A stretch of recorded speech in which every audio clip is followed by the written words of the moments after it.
monde n'a jamais été aussi attentif, car la vérité va être dévoilée, et chacun dans sa réaction montre qui il est véritablement.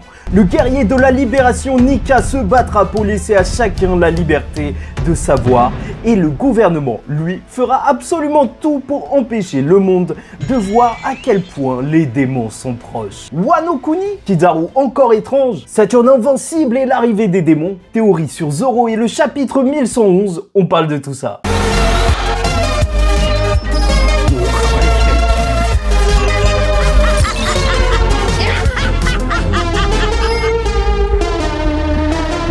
Mesdames et messieurs, ici Chage et on se retrouve aujourd'hui pour la review du chapitre 1109 de One Piece. Résiliation avec une nouvelle mini-aventure, et l'importance des mini-aventures n'est plus à prouver depuis qu'on a vu quand même Barbe Noire récupérer Pudding, attaquer Whole Cake, territoire d'anciens Yonko, et là on se retrouve à Wano Kuni, qui reste encore bien évidemment plein de mystères, les origines de Zoro, Yamato dans l'équipage Mononosuke, véritable dragon qui aurait peut-être déplacé Onigashima qu'on retrouve dans cette page sous l'eau dans l'ancien Wano Kuni. Je pensais que tu étais différent, Mononosuke, l'écologie, on jette pas ça dans l'eau. Après bien évidemment rien nous confirme que c'est bien lui qui a posé Onigashima en dessous. Et bien sûr, très hâte de voir s'il va se passer un drame à Wano Kuni. Quoi qu'il en soit, je vous rappellerai l'importance de ce pays avec une fille de Yonko qui s'y trouve et les fourreaux rouges Nekomamushi Inuarashi qui peuvent battre un commandant de Yonko. Il y a encore énormément de choses intéressantes à Wano Kuni. Et d'ailleurs, n'hésitez pas à liker ou disliker la vidéo, commenter, donner votre avis en commentaire et vous abonner si vous n'êtes pas encore abonné,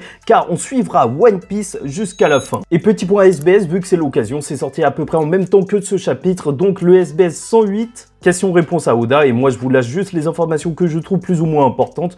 Donc la fille qui se trouvait aux côtés de Shanks vient des pirates papillons, il l'a sauvée lorsqu'elle était enfant. Oui, ça fait beaucoup de sauvetage d'enfants à travers le monde, ça devient un petit peu suspicieux. On nous confirme que Morgan est un humain qui est toujours sous forme hybride avec son fruit et que son visage est un mystère. Donc sait-on jamais si Oda essaye de nous cacher véritablement quelque chose et ce sera une véritable révélation. Scooper Gaban? Non, je pense pas. Mihawk par le passé aurait été trahi et tout ce qu'il veut désormais c'est mener une vie tranquille et c'est pour ça même qu'il s'est mis derrière Buggy, ça on le savait déjà. Et leur bateau justement à la Cross Guild s'appelle le Big Top Blaster. Bref, et commençons tout de suite à parler véritablement du chapitre en parlant de l'urgence d'Egghead et la grosse théorie sur Vegapunk qui aurait peut-être piégé le Gorosei. Étant donné qu'on suit ce qu'il s'est passé précédemment, Vegapunk a lancé un enregistrement qui devait être activé probablement par sa mort dans le monde entier. Et pour s'assurer de la transmission, il a piraté les Dendainmushi de la marine qui ont été piratés et qui ne peuvent même pas être éteints. Et Shaka l'aura posé ici. Oui, peut-être qu'il faudrait du temps pour que tout le monde ait le temps de se calibrer. 1 heure, peut-être 10 minutes, c'est sur ça qu'ils vont s'arrêter parce que quand même, le signal pourrait être coupé et comme ça laisse le temps à tout le monde de se préparer, à voir le visuel, parce que comme quoi c'est important, aller chercher son popcorn, là c'est de la révélation. Et je sais pas pour vous, mais moi personnellement à chaque fois ça me fait penser donc à la perte de Shaka, ce bon vieux Vegapunk qui était le plus stylé d'entre eux, et vu qu'il y a 2 Daft Punk, est-ce qu'il y en aura un autre qui va apparaître, un autre genre de Shaka? Je l'espère bien, enfin bref. Quoi qu'il en soit, on assiste alors à une véritable course contre la montre avec une énorme panique, tout le monde bouge dans tous les sens, les marines, le chaos est géant. Et en plus, bien sûr, il y a les géants, les membres du Gorosei qui parlent par télépathie avec Saturne, qui aurait véritablement des pouvoirs de démon, on en parlera. Et ce qui est fou avec cette situation, c'est qu'Oda nous met véritablement dans la peau du monde entier. On ne sait absolument pas de quoi il s'agit, même le Gorosei s'excite alors qu'ils ne savent pas du tout ce que va dire Vegapunk. On ressent véritablement cette pression autour du monde. Et de la même manière que nous, lecteurs, avions entendu parler de Vegapunk avant cet arc, là, à travers le monde, tout le monde s'attend à quelque chose d'énorme. Ils en ont aussi entendu parler de ce scientifique fou qui avait 100 ans d'avance sur le monde. Alors qu'actuellement, dans la tête des gens normaux, Luffy est en train de le prendre en otage. Et donc on a la réaction de Rebecca à Dressrosa avec Léo qui demande si Luffy fait encore des horreurs alors qu'on sait très bien que c'est faux. À Fuchsia, village d'enfance de Luffy, où ils ont un petit peu du mal à trouver le signal vidéo. Vivi en haut du journal avec le boss journaliste Iceberg. Peut-être une des personnes les plus importantes, surtout qu'on nous montrait Vivi juste avant. Voilà, est-ce que ça va concerner les armes antiques? On le voit avec sa nouvelle assistante, mais quelqu'un est intéressé par ça. Et à que des Dragon qui repense à Shaka qui disait que la fin était proche. Et le mec n'a même pas bougé alors qu'on l'a averti. Quand est-ce que Dragon va bouger? Quoi qu'il en soit, le monde entier est scotché aux paroles de Vegapunk qui dans 10 minutes va montrer quelque chose. Et sait-on jamais, petite théorie comme ça laisse exactement, étrangement, le temps au Gorosei de se ramener en cette fin de chapitre. Et est-ce que la diffusion concernera justement des images du véritable Gorosei pour montrer que ce sont véritablement des démons et que ce sont eux qui attaquent Vegapunk? Et donc ce serait une sorte de piège mental qu'aurait fait Vegapunk, voilà, dire qu'il va avertir tout le monde, que tout le monde se ramène, les méchants entre guillemets, puis les montrer à la face des habitants lambda qui vont voir donc une araignée géante à barbe et se dire ah, j'ai jamais voté pour ça. Même en vrai, en retransmettant tout, il pourrait montrer que Egghead se fait détruire non pas par les Mugiwara mais bien par la marine, le gouvernement lui-même qui est en train de bombarder sa propre île. Oui, qui paierait les impôts? Enfin bref, sait-on jamais, peut-être petit piège de Vegapunk. Et passons au second sujet que je voulais aborder avec vous, qui va énerver certains, Kizaru et la théorie sur l'humiliation. Oui, mais je crois en lui. Puisqu'on va retrouver le Luffy qui tient toujours les deux tellement à l'aise face à des amiraux, c'est complètement fou. Il ne compte pas laisser ses ennemis bouger tant que ses amis ne seront pas partis. Et au passage dans la conversation télépathique que va avoir Saturne face au Gorosei, on a quand même quelque chose d'assez intéressant, et étant donné qu'ils vont lui demander si Vegapunk est bien mort, et lui répondra qu'il aura vu Kizaru donner le coup fatal. Et je trouve que la manière dont c'est raconté, parce que tout ça, c'est important, justement. C'est le récit de Oda qui met donc des foreshadowing partout, des pièges partout, de lecture même. Bah voilà, tu apprends que Saturne, ce qui l'a convaincu, c'était le coup de Kizaru.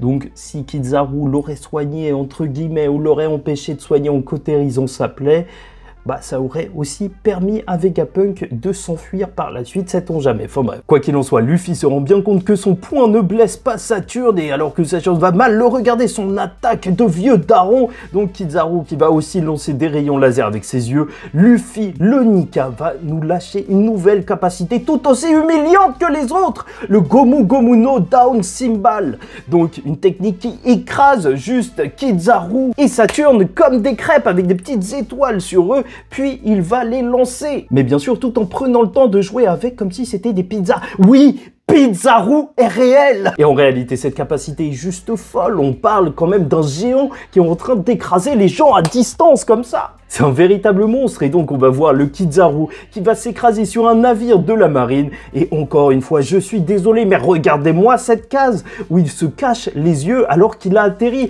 Je suis désolé, mais j'y crois. Le Kizaru qui se rebellerait au bout d'un moment, à la fin de One Piece, peut-être qu'il a véritablement tué le docteur Vegapunk. Mais ça se voit que là, le personnage, il est tourmenté pour moi. Qu'on le voit avec sa main sur la tête comme ça, il a l'air au bout de sa vie. Il n'a pas l'air au bout de sa vie en termes de souffrance, mais mentalement. Et ça se rajoute bien évidemment à la longue liste des cases dans le genre qu'on a eu durant cet arc, et même du mystère de qui a nourri Luffy pour qu'il puisse reprendre des forces. Donc oui, encore une fois, je suis désolé, je suis un complotiste. Pour moi, Kizaru, il se passe un truc à son niveau. Encore une fois, regardez-moi sa tête. Enfin bref, et venons-en à l'arrivée des démons. Puisque Saturne, qui lui aussi a été lancé, va revenir tel un boomerang avec absolument aucun dégât. Il est en train de voler comme un hélicoptère, une toupie, et frapper avec ses jambes. Enfin, il va tenter de frapper Luffy qui va esquiver, mais voilà, en parlant avec les 4 autres membres du Gorosei via cette télépathie assez étrange, enfin on voit pas de Dendenmushi, et vu ce qui se passe de bizarre autour de ces personnages,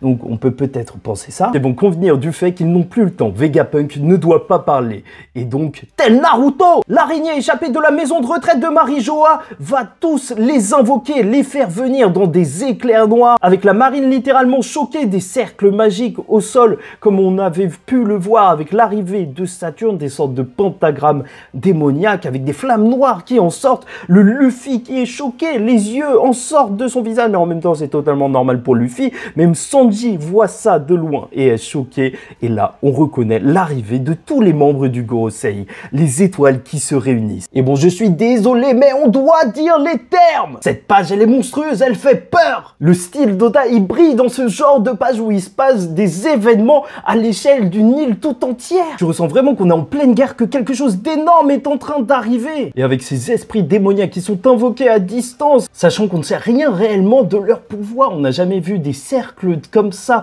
dans One Piece. On ne sait pas si ce sont de réels démons ou c'est peut-être donc des fruits de Zoan mythiques qui ont été poussés à leur paroxysme. Si les Zoan peuvent se régénérer plus facilement que les autres types de fruits du démon ou autres, alors peut-être que eux, grâce à leur grande maîtrise, deviennent carrément invincibles. Mais je parie sur les démons, hein. Enfin bref, équipage des géants avec Nika et le robot géant contre les 5 anciens démons, ça va être une folie. Ou peut-être tout simplement que le robot va leur servir à fuir. Est-ce que le robot de l'ancien royaume était important depuis le début car il était le seul à pouvoir toucher des démons comme les gens du Gorosei?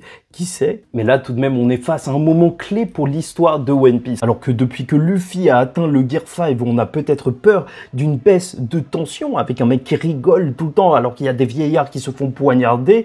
Donc là, face à une réelle menace, peut-être la plus grande menace qu'il n'a jamais vue devant ses yeux, on va voir si la tension, la véritable peur peut être ressentie par nous les lecteurs. Et j'ai très hâte de voir ça. C'est un tournant pour Eiichiro Oda. Il faut qu'il envoie du lourd. Et le prochain chapitre risque de répondre à ça. Sauf si c'est le chapitre encore d'après. Et donc, théorie, Zoro est le chapitre 1111. Puisque s'il y a bien une chose qui est étrange, alors qu'on voit durant ce chapitre les Mugiwara qui sont arrivés près du bateau des géants, qui sont sur le point donc de pouvoir évacuer, et alors qu'on a vu des cases qui nous montraient Jinbei aller chercher Zoro encore et encore, comme si c'était véritablement important, peut-être qu'on va avoir justement un événement majeur. Le Gorosei l'aura dit durant ce chapitre, sûrement que la transmission vient du haut du laboratoire protégé par la barrière, étrangement là où se trouve Zoro, mais plus que ça, on sait que Eiichiro Oda aime les chiffres et là, on va avoir le chapitre 1111, peut-être le moment de marquer l'histoire de One Piece et étrangement, même la prime de Zoro, c'est 1 milliard 111 millions, je sais pas quoi. Enfin bref, il y a quand même quelque chose. Donc voilà, qui sait? Est-ce que Zoro qui voulait devenir le seigneur des enfers, comme il l'aura dit à la fin d'Onigashima en battant King, devra affronter les démons? Ou est-ce que Zoro va véritablement se retrouver dans cet enfer en se faisant kidnapper et ça lancera la saga finale de One Piece? Ou même peut-être que c'est Luffy qui va se faire kidnapper et que ça va lancer tout le monde pour protéger le guerrier Nika? Dans tous les cas, l'arc d'Egghead ne déçoit pas. C'est l'introduction de la saga finale et franchement, c'est réussi. Et globalement, le chapitre 1109 de One Piece est une introduction. Le message de Vegapunk d'ici 10 minutes commencera et à travers le monde, chacun se prépare. Tandis que le gouvernement qui voudrait empêcher ces informations est arrêté, attaqué par le Joy Boy, la dernière solution est mise en œuvre. Le démon Saturne est bien terrifiant, mais il n'est qu'une partie d'un conseil de 5. Et ces êtres hors du commun vont apparaître. Ils vont sortir de l'ombre pour mettre fin au futur.